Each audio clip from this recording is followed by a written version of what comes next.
Note বাতিলের পর কি এবার কয়েন বাতিলের পথে মোদী সরকার? ক্ষমতার আসার পর 4 বছর কাটতে চলল মোদী সরকারের। এই 4 বছরে আর্থিক সংস্কারের পক্ষে একাধিক গুরুত্বপূর্ণ পদক্ষেপ করেছে নয়াদিল্লি।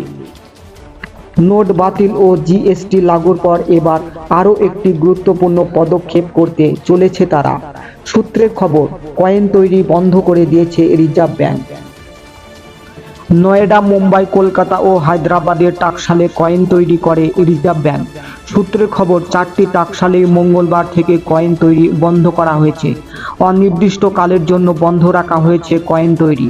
তবে কি নোট বাতিলের পর এবার কয়েন বাতিল করতে চলেছে সরকার?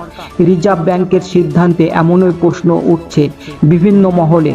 যদিও রিজার্ভ ব্যাংকের দাবি, নোট বাতিলের পর প্রচুর কয়েন ছাপিয়েছে রিজার্ভ ব্যাংক। বর্তমানে রিজার্ভ ব্যাংকের কাছে 2500 এমপিএস কয়েন মজুদ রয়েছে।